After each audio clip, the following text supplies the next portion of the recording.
All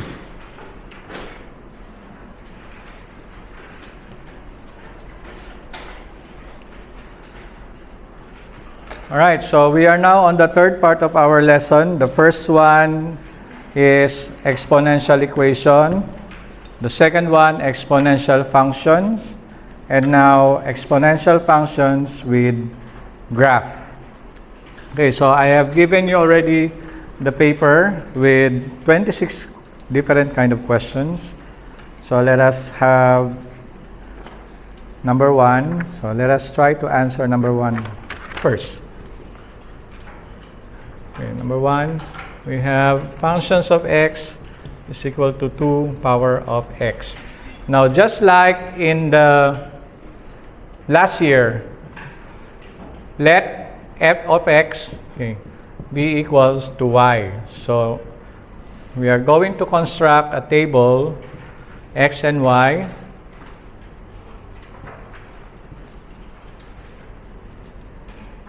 Let's start with negative 3, negative 2, negative 1, 0, 1, 2, and 3. Okay. Functions of x is equal to y. Okay, let's write the word. Okay. Let. Okay. Let f of x is equal to y. Okay, so we have, let's start with functions of negative 1 or negative 3.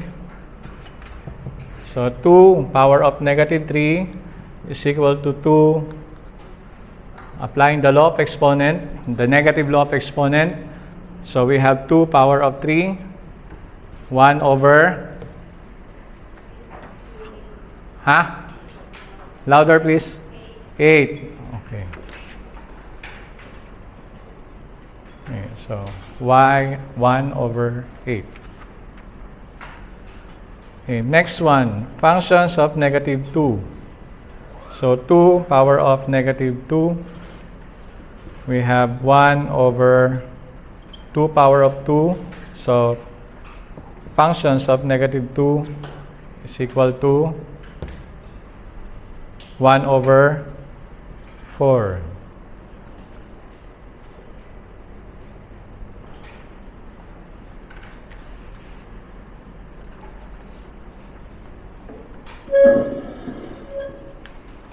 Next,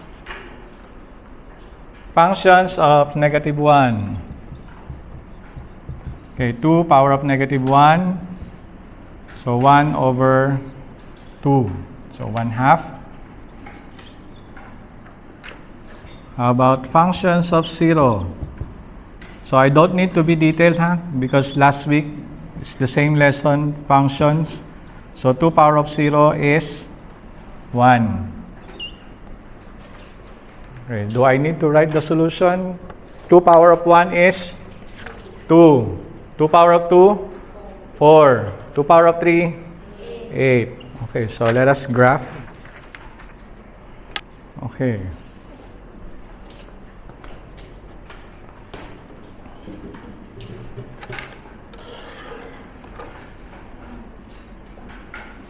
So I will use red.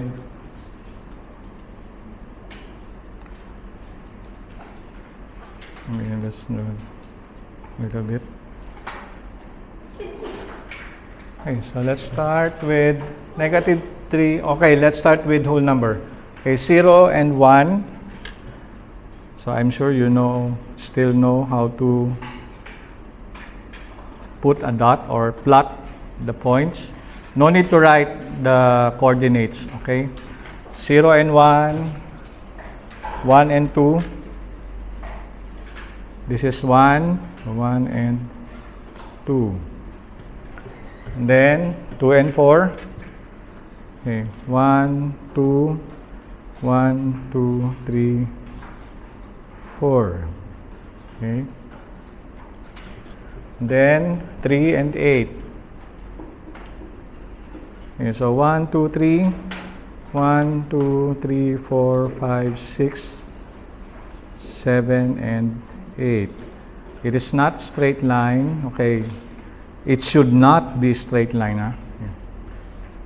It's a curve. Next one, -1 and 1/2. So don't worry, I will not measure if it is really 1/2 or what. Okay? So -1, so approximately this is 1/2. Approximately, okay, in type pa man, okay, -2 and 1/4. And then -3, 1/8. Okay. So the graph will be like this. Just draw an arrow.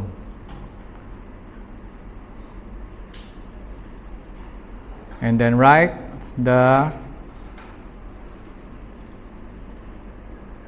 equation. F of x is equal to 2 power of x. So all the graph of functions will be like that, always curved, not straight line, okay? Let us try to answer number 2.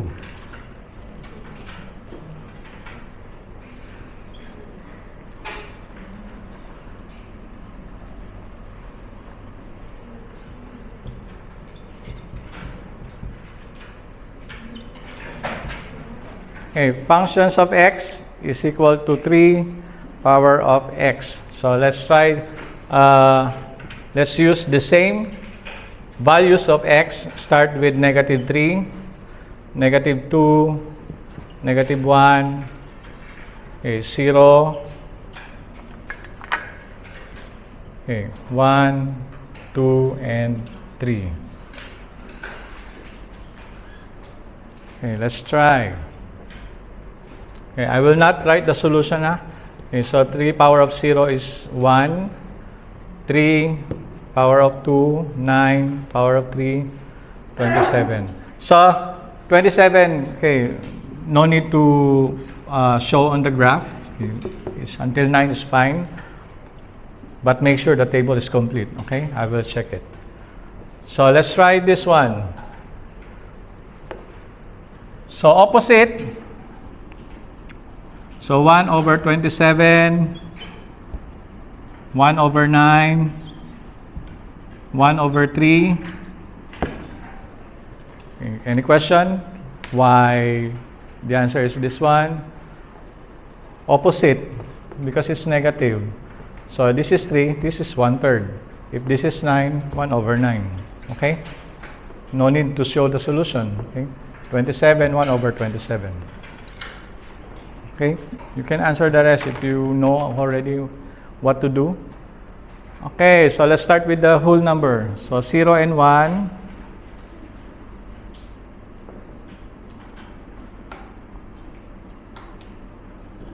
What's next? 1 and 3.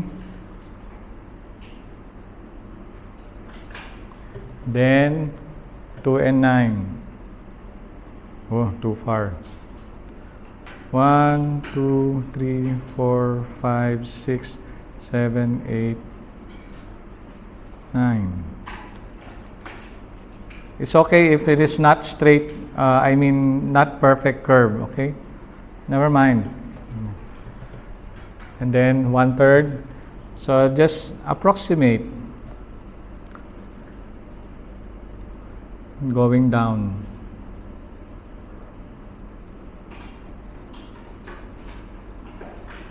Approximately only, not really the exact.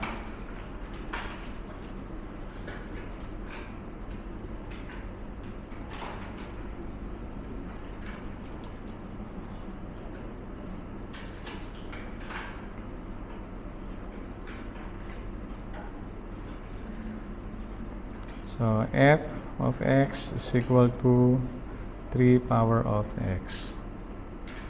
It's okay if not perfect curve, no problem.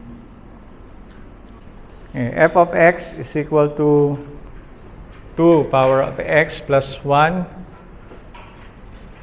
Okay, f of -3, 2 power of -3 plus 1. So we have -2, 1/4. Okay? Don't forget, it's negative. Next one. Functions of negative 2. 2 power of negative 2 plus 1. We have 2 power of negative 1, 1/2. Next, f of negative 1, 2 power of negative 1 plus 1. We have 2 power of 0, so it's 1. Okay, can you follow? Everyone can follow, no? Next, f of 0. So we have 2, 0 plus 1. Okay, 2 power of 1, so it's 2. Okay, so we can do it now. 1 plus 1, 2. Power base of 2 is 4. 2 plus 1, we have 3. 2 power of 3 is 8. 3 plus 1, 4. 2 power of 4 is how many? 16. Oh, we can do until 8. It's fine. Let's graph number 5. Alright, so negative 1 and 1. So I will start with the whole number. Negative 1 and 1. 0 and 2. 1 and 4. 1, 2, 3, 4. Then 2 and 8. This is 4, 5, 6, 7, 8. Okay, we can stop right there. And then 1/2, negative 2 and 1/2. And then a little bit lower. Okay, approximately.